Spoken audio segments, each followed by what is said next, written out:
I'm Kristi York Wooten, and this is the Sweet Song Podcast, where we unwrap your favorite songs with the artists who write them. On this week's episode, we welcome Kristina Train. All right. Hello, everyone, and welcome to the Sweet Song Podcast. I'm Kristi York Wooten, your host, and today we have another Kristina in the world, my twin Kristina Train. She's not my twin because I'm way older than her, but we have the same name and same spelling, and she has a beautiful voice and a great new album coming out, so I had to have her on the podcast. Welcome, Kristina Train. Thank you. Happy to be here. We're going to have fun. So let's start off with what you're trying to do with this new record. I have been involved a little bit because I wrote the bio, and I'll just be right up front about that. Yes, you did. And I just loved digging into not only your catalog, but what you're doing with this new record, County Line. And it's like Americana, but it's deeper and more. It's so many things. So are you ready to get this thing out?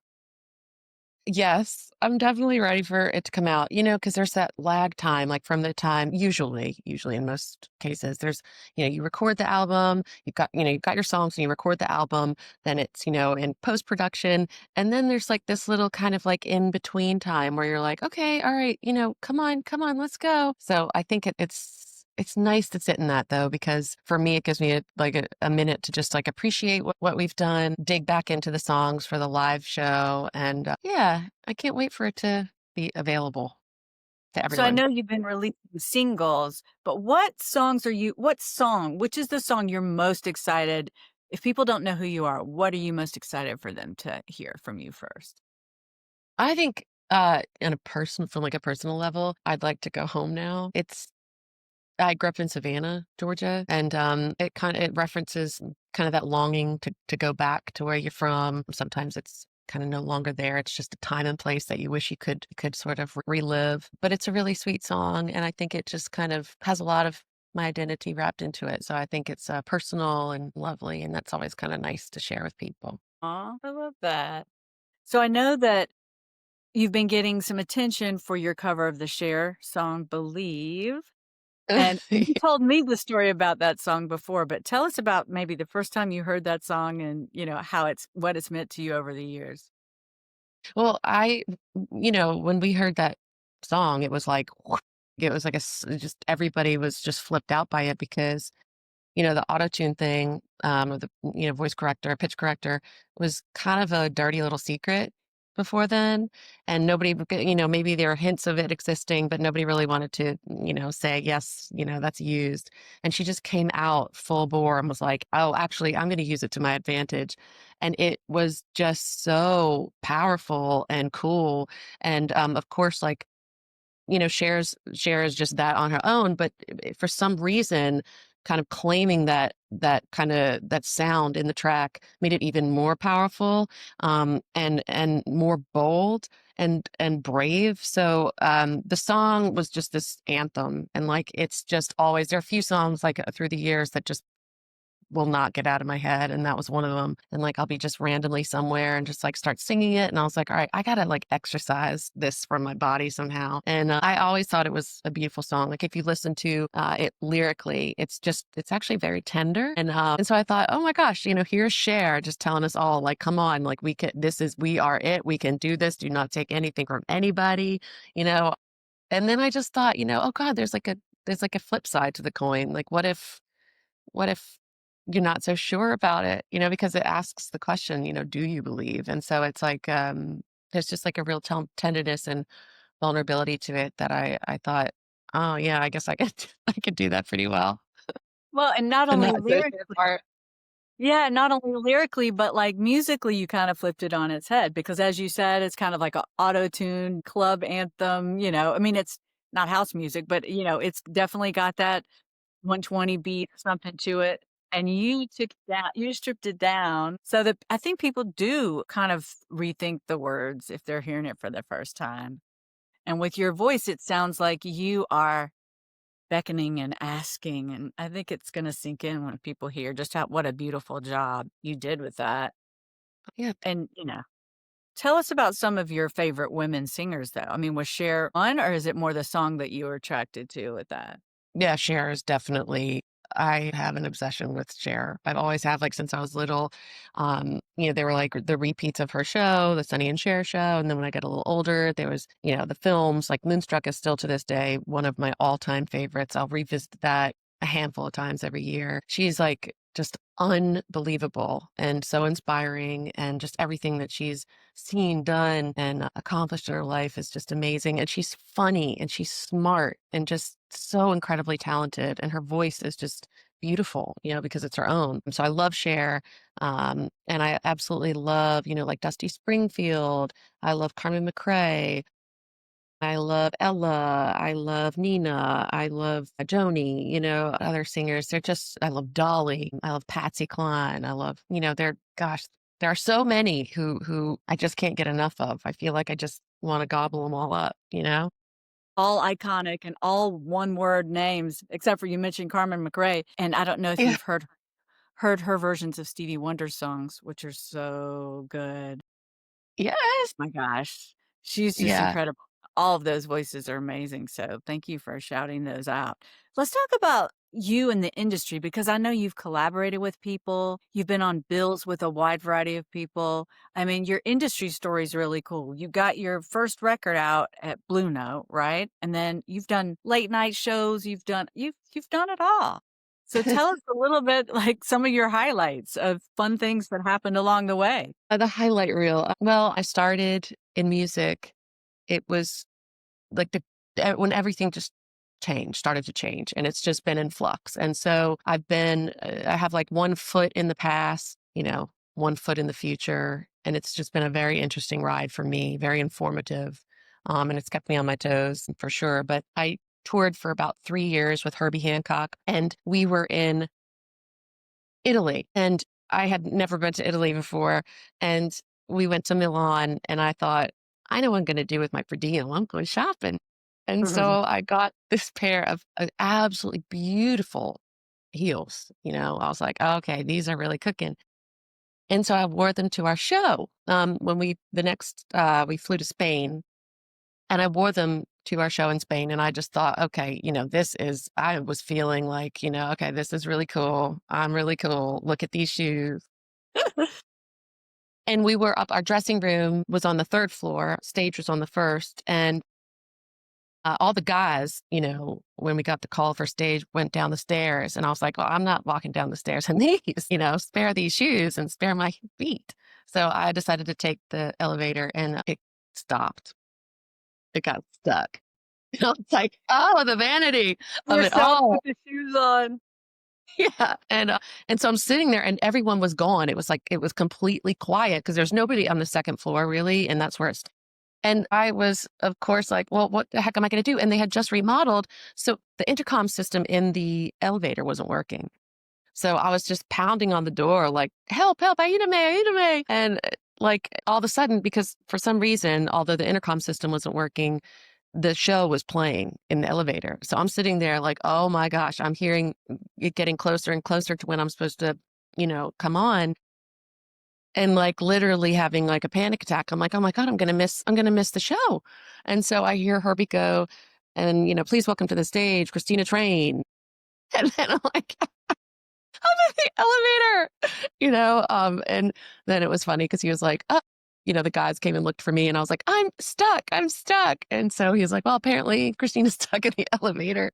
And they did get me out, and I ended up being able to play the show. But it was like, I was like, yeah, forget that. I'm never wearing heels again. I should have known better. Like, what am I doing trying to like walk around strutting in heels. So I retired those like immediately. They were good for one show and then done. I And love that story.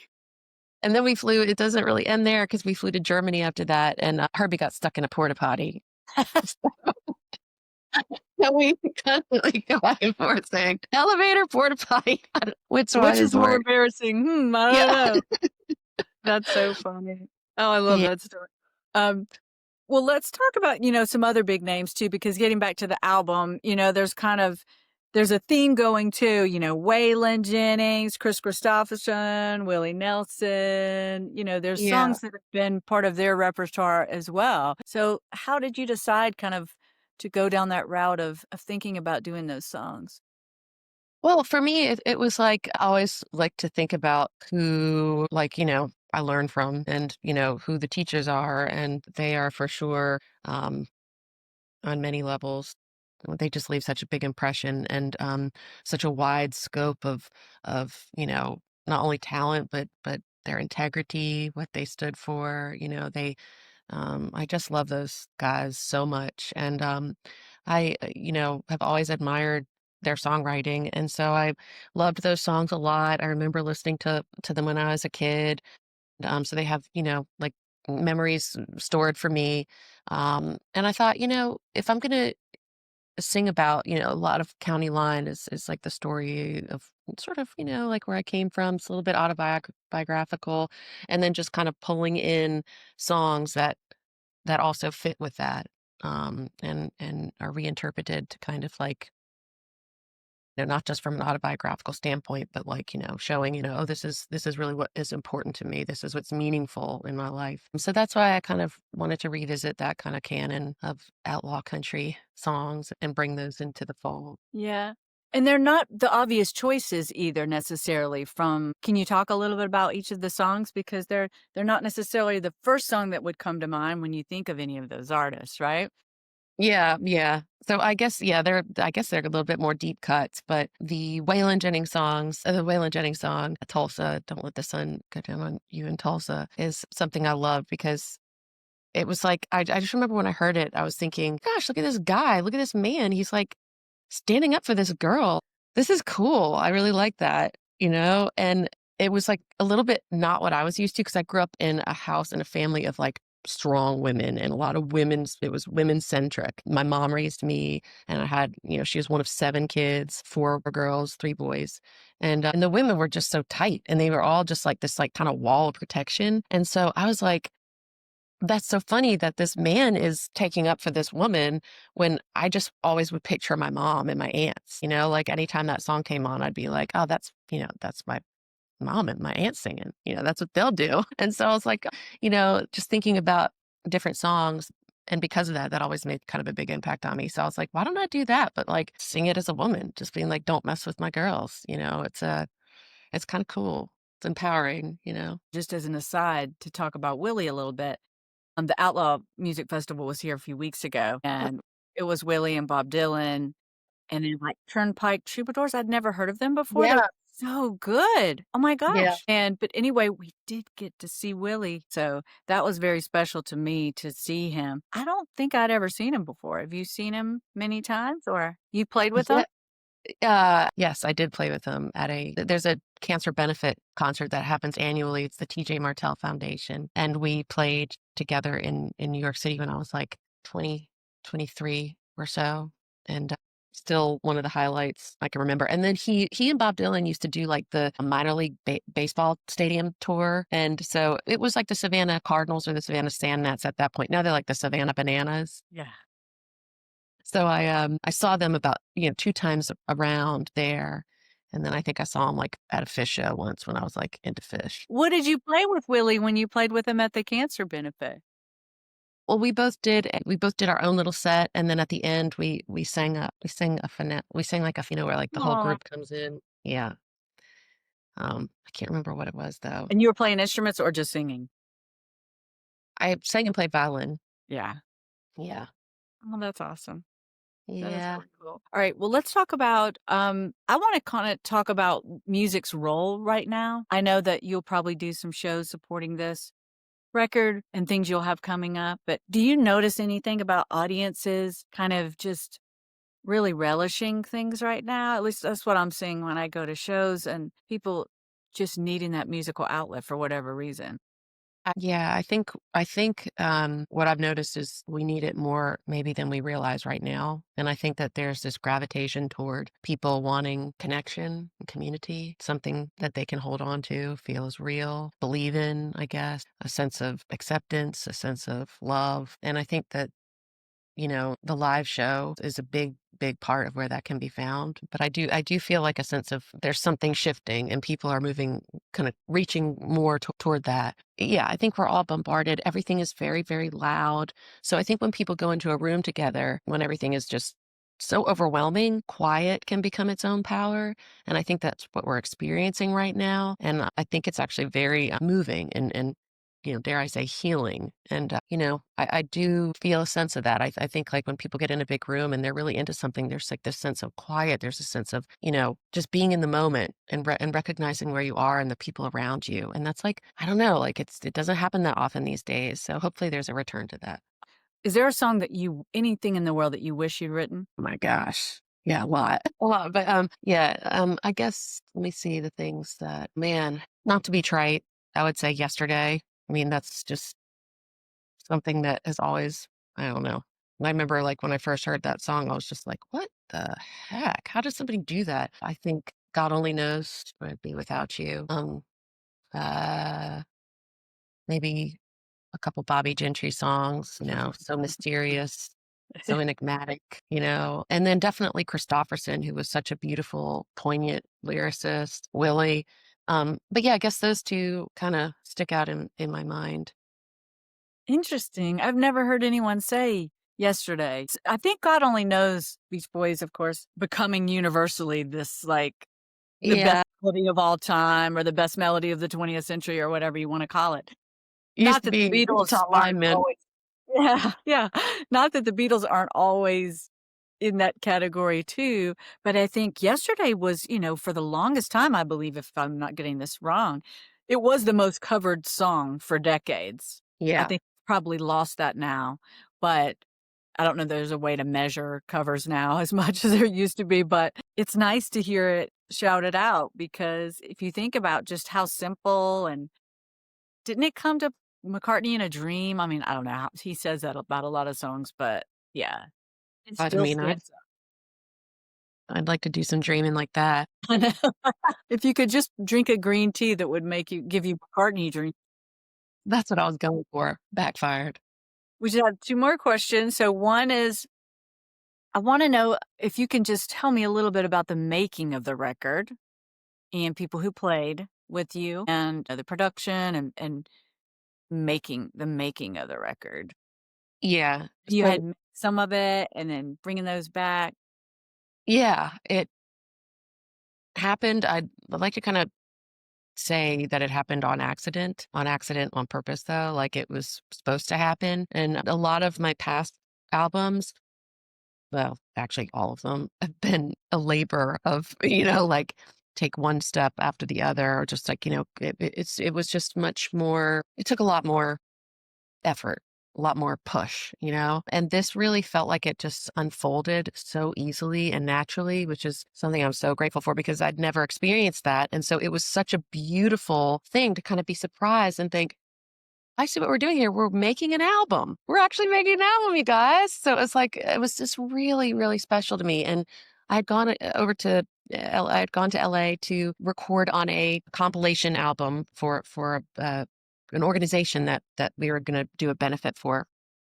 And somebody had booked the studio for 2 days in the band, and they weren't able to make it. And so my record label, they said, do you by any chance have any songs or anything? Like we've got everything is already booked and paid for, like hop in.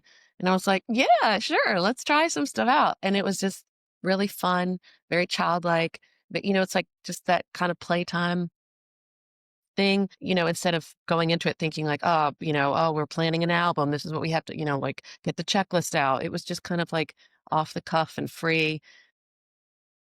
I hadn't felt that way in a really long time. It was beautiful. It was actually really beautiful. And so I value that deeply. But Kirk Passage and Colin Devlin produced it. They're just wonderful, so easy to work with. And Colin has great ears, and Kirk is just an absolute riot. He's great at the helm, and the band was just unbelievable. I mean, talk about like people in a room together who just all listening. Like it was just this beautiful because we, of course, like I said, like it wasn't like we rehearsed anything. They hadn't ever heard any of the songs. And so when we got in there, we were just this little blob that just, we were just all kind of working together in tandem. And it was really gorgeous. Denny Fongheiser played drums, Paul Bushnell on the bass, uh, Zach Ross played guitar, Asha Smith was on piano. Oh, Marty Rishkin.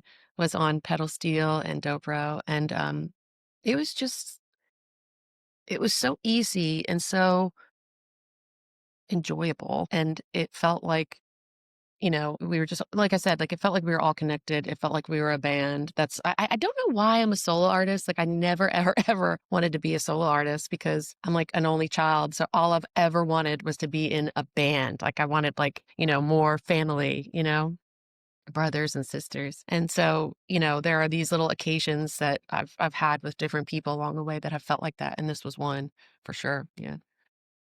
So now we've come to the part where we ask about your sweet song, which is the name of the podcast. And your sweet song can be anything that you wrote. We like to have songwriters tell about the ones they wrote, but it doesn't have to be necessarily off the new album, but anything that is just, it can represent you. It can make you feel great. Just, it's your sweet song. It's that sweet song.